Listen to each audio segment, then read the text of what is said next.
Ouvry es director general del Museo de África en Tervuren, uno de esos museos, ¿no?, que está en el centro de todas las discusiones en esta época de descolonización. Lo es solamente desde el año pasado, desde mayo de 2023. Tuvimos la oportunidad además de conocernos porque ya estuvo en Madrid el año pasado en unas jornadas que organizó la Secretaría de Estado de Memoria Democrática, en la que había varias mesas redondas. Una era sobre descolonización del museo. Estuvo también la colega directora del Museo Trotten, ¿no?, de Ámsterdam, de Netherlands, y la directora del Centro Memorial de las Víctimas de la Esclavitud o de la Trata de Personas de Francia, ¿no? Y ahí pues nos conocimos y ya dije, en cuanto tengamos ocasión, a ver si nos puede visitar en el museo, y la verdad es que estamos muy agradecidos porque sabemos que tiene una agenda muy complicada, lleva anoche y se va esta tarde pronto, ¿no? Pero le agradecemos mucho que haya hecho ese gran esfuerzo por estar aquí.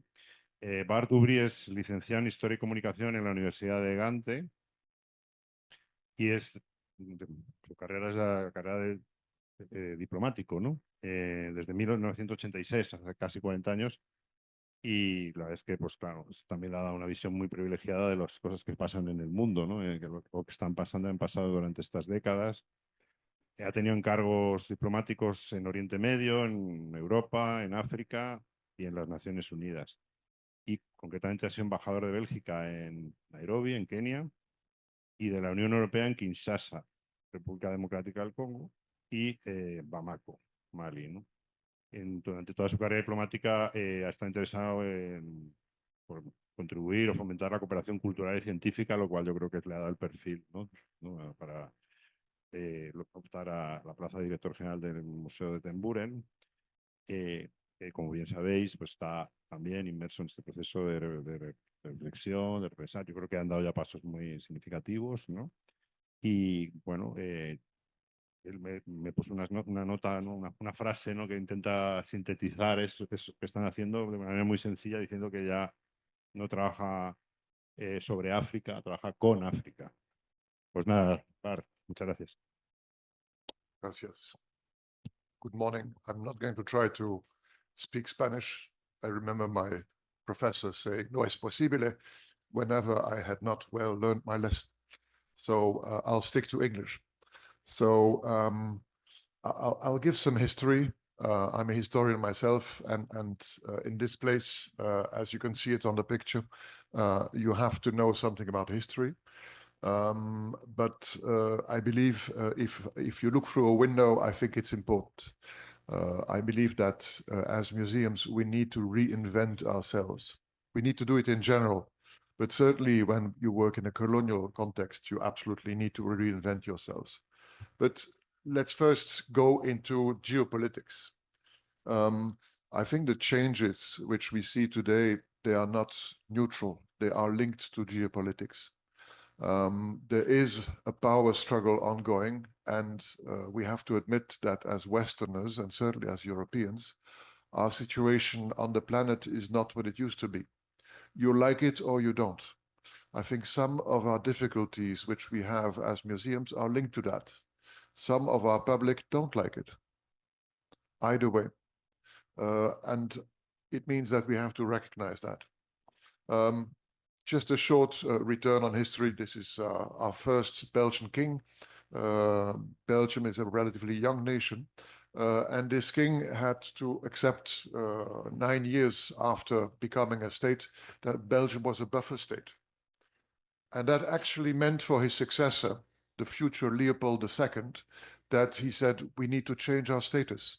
So if Leopold II started already in 1860, the picture is not very good, but dates back to 1860 when there was no talk about Congo, when the exploration of the interior of Africa had only just started, that already Leopold II was looking for a colony, wherever. He developed something like 50 different projects, and in the end, it was Congo which worked. And there in 1860, you can say that he gave, actually it's a lute, it's supposed to be a part of the Parthenon, which he gave to the Minister of Finance when coming back from Athens. And it says below the médaillon, it says, il faut à la Belgique une colonie. Belgium must have a colony. So that's our background. The background of colonization, where in 1884 there was this carving up of Africa. And if you look at it, if you look at what is Western Europe there, you should go a bit lower, but it's more or less the territory of Congo. And so this tiny country, Belgium, kind of succeeded in obtaining in the carve out of Africa a large part. We jump forward and you see a very well-known, still, I believe, American president, Nixon, with the then president of Congo. So the importance of, and the way we look at Africa, we looked at Africa in the 20th century was still very much part of the Cold War, of the power struggle. And the relations with then President Mobutu were really part of this power struggle. He was, I think it was Nixon who said, he's a bastard, but he's our bastard. So this is the background. I avoid to go into the power politics today, but we have to admit that it's changing.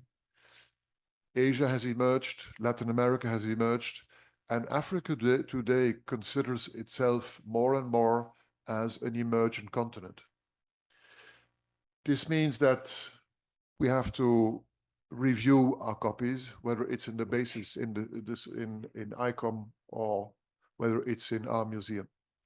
It's about 20 years ago that my predecessor started the museum and realized, actually, since the 60s, we had not changed our setup of the museum. And if this was a museum created by Leopold II, it was a museum which up until 1960 was part of the Ministry of Colonies. So we really had an enormous job. And so we realized that in our museum, we have lots of colonial images. Only the building, if you look at the building, this building is not neutral. It's a building which looks like a palace. It wants to be impressive. And so people from diasporas, people from Africa who enter into this place, they feel overwhelmed. They feel impressed. And that was the aim. This is the very beginning of the museum. What can you see? You see half-naked people. You see lots of arms. What view of Africa do you create? One of the images which we had, and those who know the classics well should recognize Tintin in Congo. What you see behind Tintin is Leopard Man. Until 10 years ago, the image and the sculpture of Leopard Man, you could see it in the entrance of the museum. It was the first thing which you could see. And yes, there was a fraternity of Agnoto with Leopard Man, but on the masks of Leopard Man, which we have in our collections, never have we found any trace of blood. So the kind of image of a Leopard Man, you know, killing white people or black people is probably historically not correct. And anyhow, do you need to start your image building of Africa based on Leopard Man? What we did after the renovation is we put all those images into the basement of the museum, but actually you ended through the museum. And when I took up my responsibilities 1.5 years ago, people said, actually the first thing which people see in the basement is all those colonial sculptures. And they don't understand. Most people think, oh, these are nice, good-looking sculptures. So this is Africa. So we are now changing things, and we are now trying to show those images in a way where people better understand why there are stereotypes, why they are simplifying the image of Africa and are very often also negatively stereotyping. Here you see an image in the central hall, the most prestigious part of the museum, the big rotunda. And there you see on a curtain, there is a curtain and there is something behind that. You see the image more of what you see of the Western woman in art. She's well dressed. She plays an instrument. She looks very distinguished. And there you see the image which we created during the colonial era in our museum. Some people may say this is a very good-looking lady. Yes, but she is being eroticized. And while this may have happened also sometimes in European art of Europe with European people, it is something which we see systematically in our own museum. Our problem was we would have liked to take it away, but actually the heritage services told us we couldn't remove them. So if the image is still there, but with a curtain and with some contextualization, it is not a matter of choice. I guess if we had had a choice, we would have removed it. Keeping it there, in a way, has an advantage. It has an advantage when groups visit the museum. If you have a mediator who can explain what is stereotyping, what is simplification, what is negative stereotyping, and how this has contributed to racism, then I think we're doing a good job. I must admit, as a museum director myself, the curtains help us. They give a signal, as we say in French, il y a une certaine pudeur. There is some reluctance to bluntly show them, but it only just passes, and we still get criticized for the present setup. And it leads to certain images. I saw this recently in Vienna, and I was struck by this image. It's again an image which shows Africans as victims. Of course, the intentions are very good, but do Africans want to be seen and to be pictures in this way? Personally, I believe that this picture which I saw in Vienna, I haven't seen it of late in Belgium. In Belgium, I believe that the humanitarian sector would no longer do that. But for a very long time, this kind of images have come from NGOs, from the humanitarian sector, who may have the best intentions. But what is the effect on the image of Africa and of Africans? What do we do in the museum? One of our main rooms today, and you can find it at the very entrance, it's our room on racism. And it's a room in which we try to provide background and insight into what is racism, how did it come about. It's still being built, it's not ready, it's already part of the museum, but we are still looking for better ways of bringing our message. Because we already since some time recognize that the colonial past of Belgium is problematic, but we have to recognize that today in our society there is racism. And if we want to be a museum which is engaged in society today, we need to speak about racism. It's something which is broadly accepted.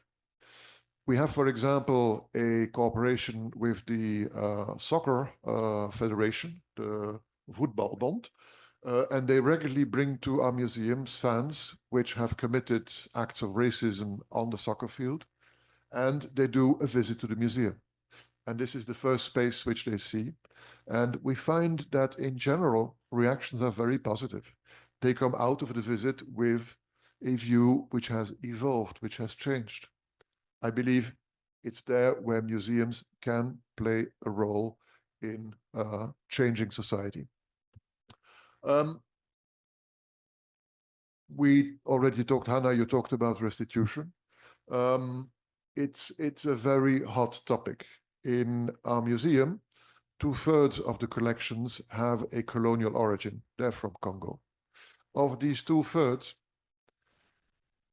again, 2/3 were collected before the First World War. This means during the period of the Free State of Congo, when King Leopold II, more or less, managed this colony as his almost private property. So the origin, the provenance of part of our collection is controversial. And Hannah, I liked very much when you said this is difficult for museum staff. I was struck when I entered a new museum that many people said, oh, we work in a controversial museum. I'm trying to change that. I believe that we are, and that we at least strive to be an excellent museum working on a controversial past and a controversial present. But if we do our job well, we should not necessarily consider ourselves as controversial. I think it's important for staff. If you go to your job in the morning, you want to be proud about what you do. You don't want to be ashamed of what you do. And I believe that that is one of the tests for any museum. Can we be proud of what we do today?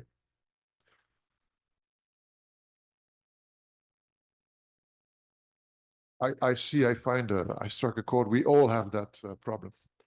I come back to this man again. Sorry, I don't have an obsession with Mr. Mobutu, though he was a very, well, impressive, but though controversial again figure. But he, in 1973 already, called for restitution. He did so again in a political framework because he was the man of the authenticity. He wanted to go back to the roots of his own country, of his own people. He did that, of course, in a very political framework. But actually, restitution, certainly in Congo, was already a theme well before. The man which you see on the left is a traditional chief in central Congo, Nekuko. And I believe it is in, well, it was before 1885, I know that much, when Congo was being conquered. This Nkisi was taken away by Delcommune, was a representative of Leopold II. Why was this collected? This was not collected, in my view, I can't prove it, but the indications are very clearly that Delcommune took this away because this sculpture carried all the powers of the chief and of the village. If you drive a nail into such an Nkisi, you can project all the powers which are vested in this object against your enemy. And by taking it away from this traditional chief, Delcommune weakened that community.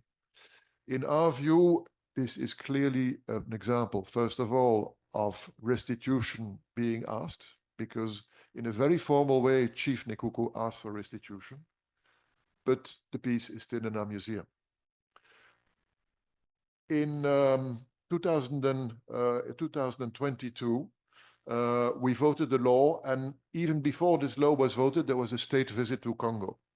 And there this mask was being offered to President Tshisekedi as a long-term loan.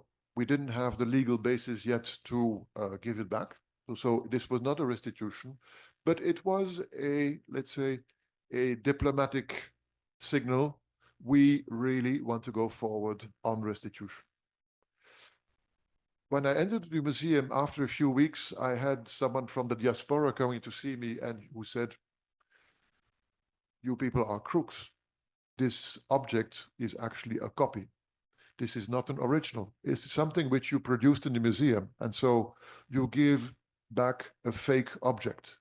We would, as a museum, have given a fake object to King Philip."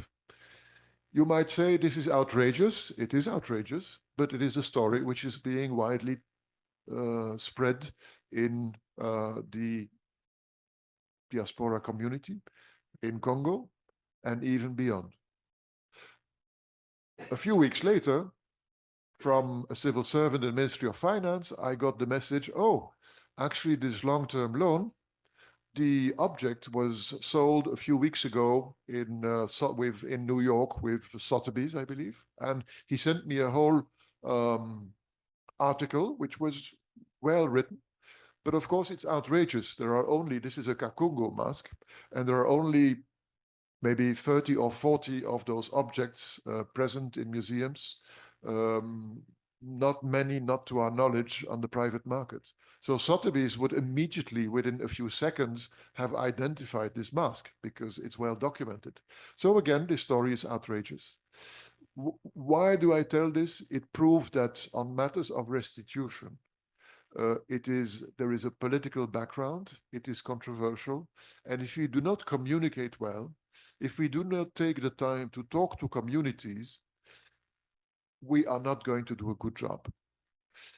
I still recognize that probably this was an important symbolic gesture by King Philip, but it was decided within a few days, because it was in the framework of the preparation for a state visit. This goes quickly. The decision was taken without real consultation. And so even today, I feel the effect of this. We did not do the job well. We did not decide about that together with the community, with the state concerned. So an example of how not to do it. We have an exhibition now this year on provenance research, and we ask people to vote. And the vote which is most popular, you can't see it very clearly here, but it's there. Objects should be returned to their original owners, family, and/or community. I must admit, this is extremely difficult. I receive of late many visits from traditional communities, and sometimes those traditional chiefs, they claim to be the king or the traditional chief of the same community. So the community system, or if you want, call it the tribal system, we avoid that word in our museum, is in disrepair. And the contacts with the traditional communities are extremely difficult.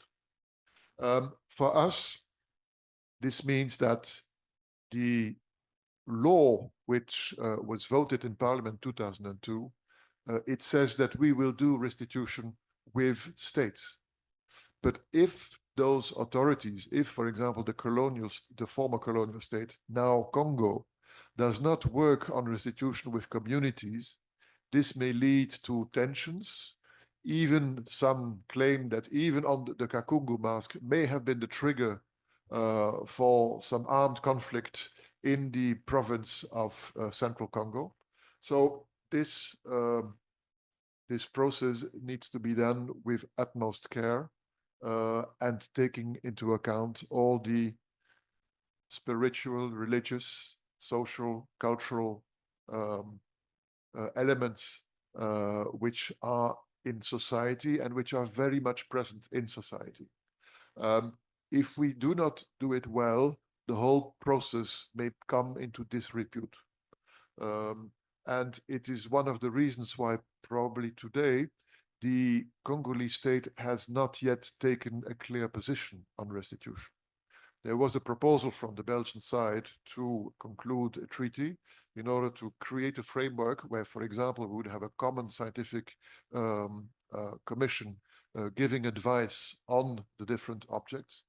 And this has not yet been concluded. There are not even talks about it.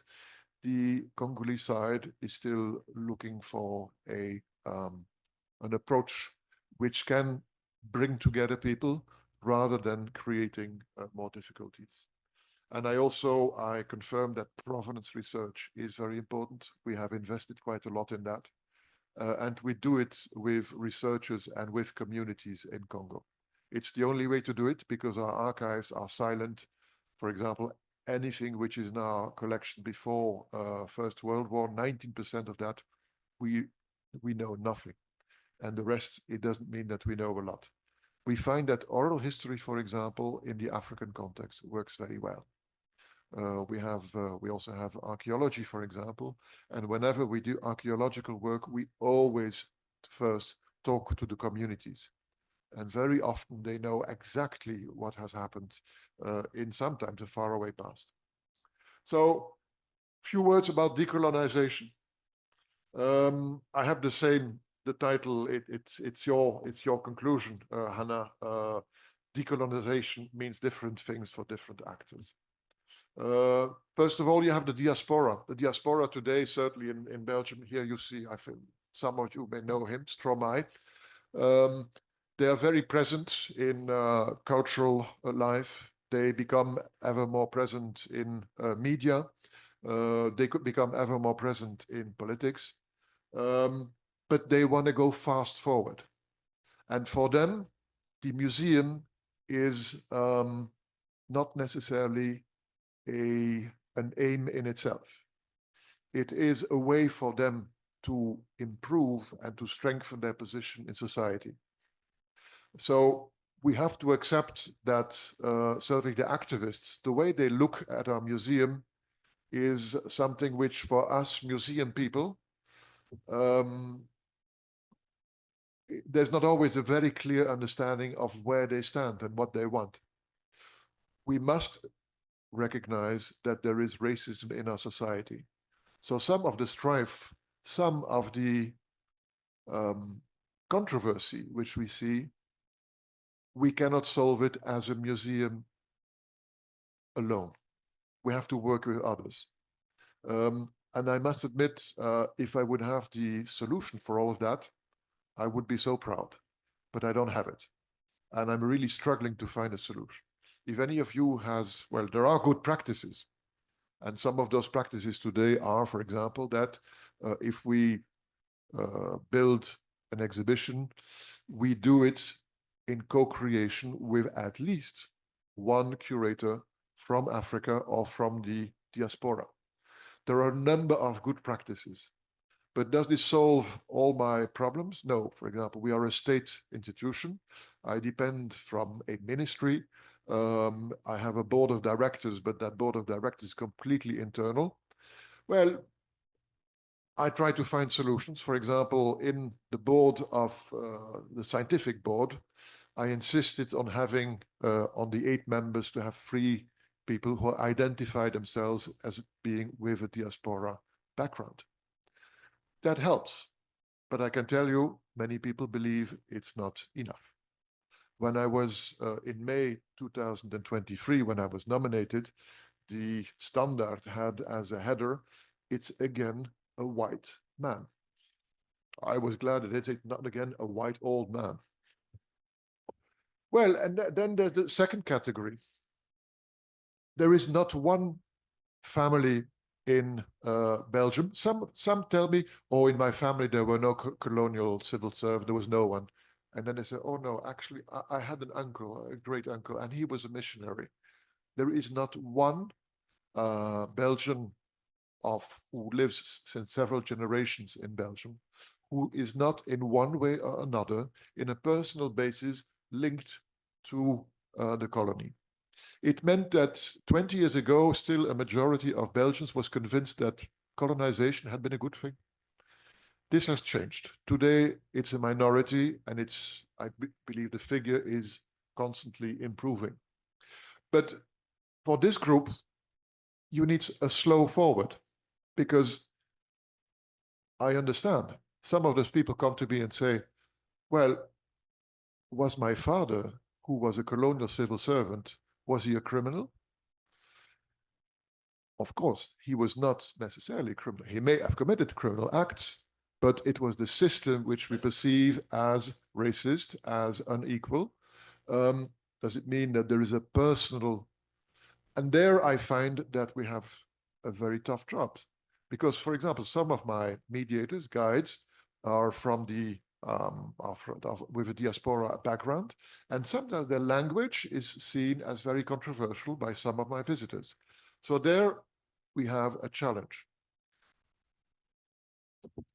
Next category, those who are here, the experts, the scientists. I believe we have a number of solutions for that. I already mentioned co-creation. If you can't do co-creation, go for a participatory approach. We are not just a museum, we're also a scientific institution, and I cannot claim that in every scientific undertaking project that we are doing co-creation. From a financial point of view, it's just not possible sometimes. But at least there you should think about the participatory approach by working with civil society, by having advisory committees, and with transparency. Though transparency has its limits. We have, for example, in our archives, about 1 million photographs from the colonial era. Do we want to put that on the internet? I'm not sure. Most of those images were taken by people who could not say, no, I don't want my picture taken. Even what you could perceive as being quite neutral, the pictures of a landscape, for example, Well, probably this landscape in a way or another was a part of deforestation, or people were removed from there. If you have, for example, a natural reserve, the Parc Albert II, it is in our permanent exhibition. So all of that needs to be thought out well. It's just like the cartel, you know, the subtitles. We very often say, for example, this person is of a Cuban culture. Well, this is sometimes contested. We have some kind of catch-all phrase which says these denominations which date back to a colonial context, we do not necessarily recognize them today as legitimate. But it is not easy for us to remove those, because otherwise we would not give the full story. Beware, diplomats and politicians. You have to beware. I was one of them. What is restitution for them? It is an instrument. It is an instrument for improving relations with states.